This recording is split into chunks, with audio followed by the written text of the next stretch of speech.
Kirohe, the board of directors, the principal, deputy principals, the governor of Nyeri County, members of parliament, parents, relatives and guardians, graduates, ladies and gentlemen. It is with great pleasure that I address the 11th graduation of the Outspan Medical College. Today, we confirm and witness conferment of certificates and diplomas to 353 graduates who have devoted the last few years to gaining skills in this profession. Serving in the medical profession, as you all know, is a calling. I'm sized of the hard work and sacrifice that has gone into the Outspan Medical College from its humble beginning in 2009. You have graduated over 2,800 students. This is no mean feat.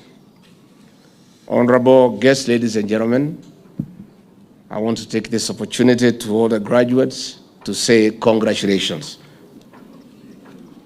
In line with the graduation theme, a global approach to healthcare training, I commend the board of directors and the management of Outspan Hospital and Medical College for building both institutions. The hospital gives the students first-hand experience in the 10 courses. Indeed, the practical bit is what we have been looking for as a government to blend knowledge and skills for our students in the technical and vocational education and training centers, TVETs. That is what will carve learners to be more job creators, not seekers. Nimesikia wale wakisema wamepata kazi ya kutafuta kazi. As a registered TVET institution, Outspan Medical College therefore is a confirmation of your alignment with the government agenda of strengthening the middle-level colleges in response to market demands. On this note, I also commend you for seeking accreditation to offer degrees as a chartered university by 2026.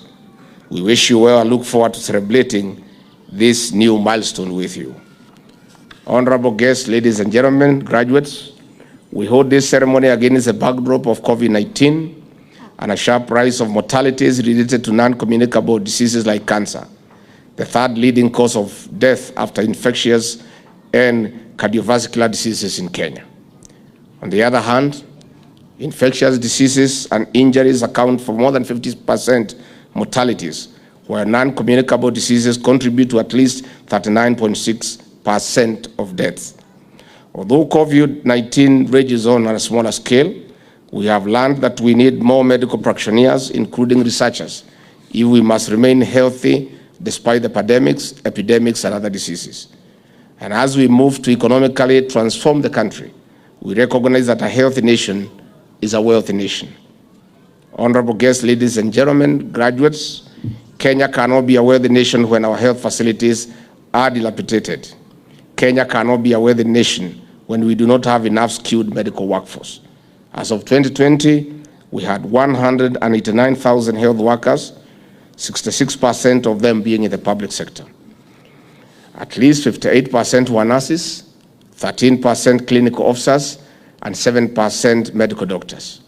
The World Health Organization recommends 25 nurses for every 10,000 people. We have 8.2 nurses serving 10,000 people.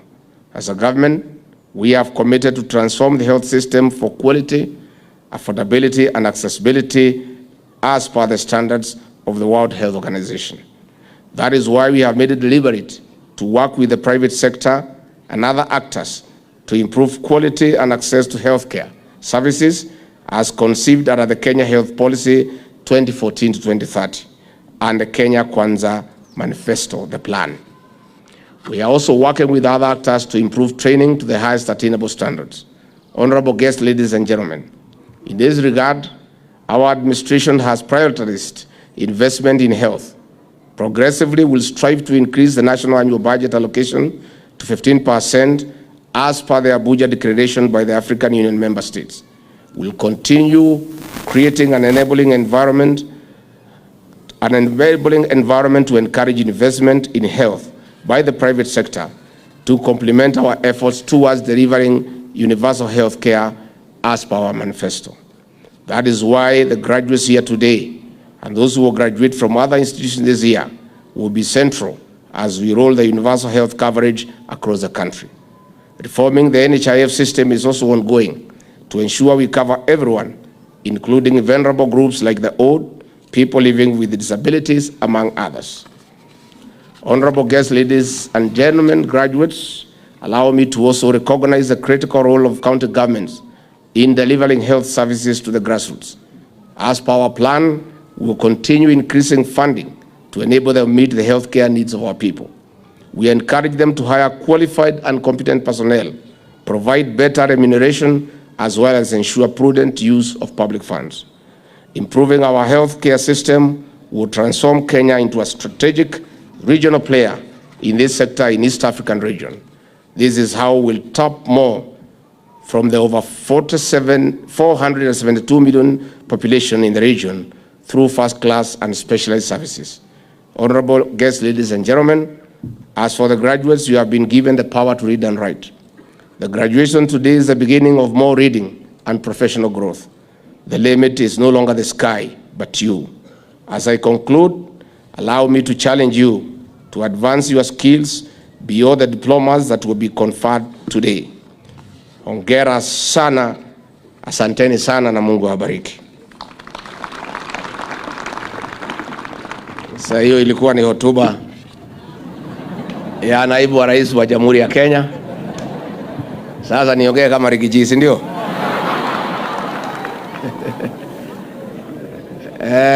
Nashukuru nyinyi sana wanafunzi wale ambao wamefuzu, the graduates. I want to say congratulations. You know, graduating is not a joke. Si kazi ni ngumu hii masomo. Na mtihani, na kukazwa, na baridi, na njaa, na shida mingi. Nasema pongezi. You know, for me, I'm happy because when we were campaigning, when I was running mate, watu ya magazeti na watu ya social media, they were trying to portray me as somebody who has not gone to school. Somebody primitive. Until nienda ile debate, nikaporomosha Kizungu wakajua mimi nimesoma. So, I want to confirm today, huyu Professor Kioni, Vice Chancellor wa Kimathi University, we went to school with him from Form 1 to Form 4, from 1978 to 1981. And I must admit that he used to beat us kwa exams. Lakini sisi tumemshida kwa uongozi. So Professor Kioni is a witness that I went to school, high school. Huyu board member, huyu director, Linus Gitai can confirm I was with him at the University of Nairobi, 1985 to 1988. So wale mlikuwa mnasema sijasoma mumesikia. And governor, nilikuwa I had enrolled for a master's program in international relations with a bias to conflict management. But when the elections got very tough, nikawachana naye nikasema kwanza nitafute kiti, nitasoma baadaye. Things settle down, I'll enroll for that program. Hata mimi nikae kama hao professor. I'm already feeling good in this gown. I was asking the director how we walk gracefully so that we feel like people who have gone to school. Akasema tutembee pole pole, it is graceful. Ukivaa hii gown utembee pole pole. I want to say that President William Ruto ametuma mimi na salamu. Umepokea? Umepokea? We are clear, the president is clear that we must sort out the universal health coverage so that our people are healthy and we stop these wicked harambes to raise money to pay hospital bills. So we are working on it, and our CS is here, she has said, and it is being fast-tracked, and in due course, we'll have to cover everybody so that when you go to hospital, you are treated, you give your card, it is swiped, and you go home. That is what is being worked on. Again, we are working on a program to create more employment. We have engaged our development partners. That is a function in my office. There is an investor from the United States of America who wants to start a factory for vaccines. They are called Moderna. And the government is fast-tracking to create jobs for you people. And we want to invite investors in the pharmaceutical industry to come and invest in this country. We want to encourage more investors to develop private health facilities like Outspan. And I want to confirm, CS and Governor, as Member of Parliament for Madeira for the last 5 years, I know how critical Outspan Hospital has been to our people in supporting the county government public hospitals. Many people who could not get certain services at a certain level in our public hospitals ended up here in Outspan, and they got the best service. I want to thank the management and the staff. And I want to say we want to encourage more investors to invest in private hospitals and health facilities so that we can complement what the government is doing. So going forward, we wish you well. Kuna wale walicheza poem hapa. I want to congratulate you. It was very innovative and very creative. Kuna wale walicheza hapa wimbo mzuri sana. Tukimaliza munione nyuma ya hema. Sasa niseme kwa sababu I came yesterday and I spent the night here, and I wanted to wake up early and stand outside and look at the mountain for 1 hour without talking to anybody. And I looked at the mountain this morning, and I want to confirm to the people of this region, Mlima iko sawa. I want to thank our president, Dr. William Ruto, because when we gave him our vote, he gave an undertaking to take care of us. And I want to say, the level of involvement in running his government, I am deputy president. He has appointed so many cabinet secretaries from this region in key sectors. He has appointed so many principal secretaries. We feel part and parcel of government that we have not felt for the last 50 years. And I want to say thank you to the president. Na niseme ya kwamba, I said yesterday, we are going to unite the mountain behind President William Ruto. Tutaunganisha mlima nyuma ya rais wetu, because he means well for us. And niseme, the people who voted for William Ruto in this region were 87%. 13% wakapotea njia wakaenda kwa Azimio. That 13% governor has been reaching out to us. And I said yesterday, tumefungua milango. Let everybody from this region come and join William Ruto so that we foster development in this region.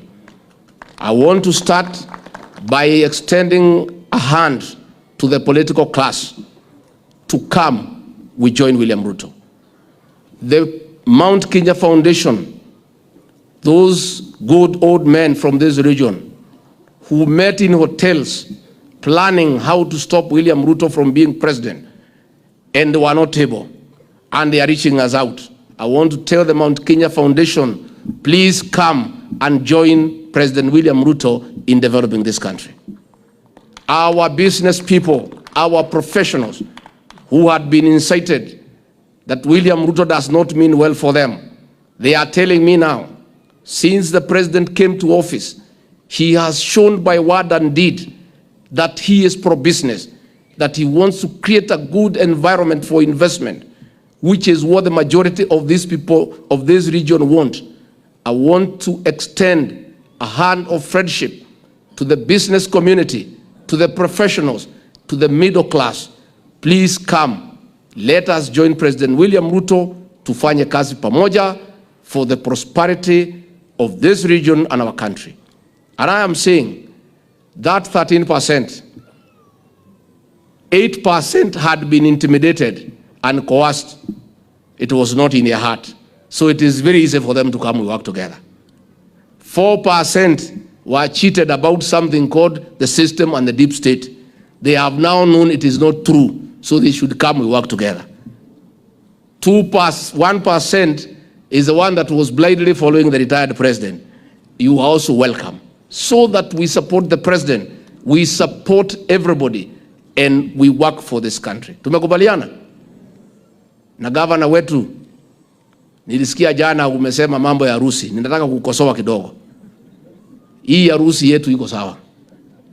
This marriage between the president, ourselves, and the rest of Kenyans was as a result of a long courtship. We courted each other. Na tukapendana, tukaona tunaweza ishi pamoja. On the 9th of August, a grand wedding was held. And God gave blessings to that wedding. And the people of Kenya witnessed that wedding and agreed that is a good wedding. Governor, that wedding is a permanent wedding until death do us apart. And I can tell you, the partners in this wedding are loving each other. The marriage has already been consummated. And the first child is on the way. And there will be more children, beautiful ones and loving ones. And those children will be taken care of. They will go to school, get jobs, and later in the years to come, take care of their parents. Let the press not create a problem where there is none. Nimesoma magazeti leo, oh, there are cracks within Ruto's government. What cracks? Unajua hawa watu ya magazeti ni marafiki zetu. Walikuwa wanatulima. They are still in denial. They are looking for problems where they do not exist. What has happened? There was a small problem, Governor, and it shouldn't bother you. You know William Ruto, our president, is a Democrat. There was a little issue uchaguzi ya bunge, which has nothing to do with the president or myself. Wabunge wanakosana hapa na kidogo, which is normal. But the president, being a Democrat, allowed them to do what they want. The matter has been sorted, elections have taken place, people have been elected, and we have moved on. You know, many of these press people and the social media are still coming from the era of dictatorship, where the former president would say something and it must happen. President William Ruto is a Democrat, and he's allowing internal democracy within his government. And therefore, when you see a few of our people, our members of parliament, arguing over this and that, that does not mean there is any problem. All of us are united behind President William Ruto, and so far we are happy with the work he's doing of reforming the economy, of creating employment, of creating investment, of looking for funds for our development. Na sisi zote tuko nyuma ya rais wetu, na hapa katika Mlima tunataka ikifika December hii, 31st of December, tumalizane na hii maneno ya azimio yote, hiyo 13% yote tulete kwa President William Ruto, tusonge mbele so that we can support our development and we can support him to succeed. Kwa hivyo sitaki niongeze kutoka hapo, kupita hapo. Ningetaka niseme tumefurahi sana the graduates. Hapa graduates, mtalala hapa mnaenda nyumbani? Mtalala hapa? Nipange maneno ya bashi kidogo.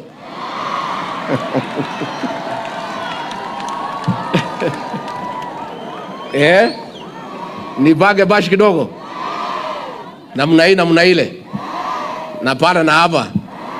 Na juu na chini. Namna hiyo namna hiyo namna hiyo. Aya, nitawacha 500,000 ya bash na graduates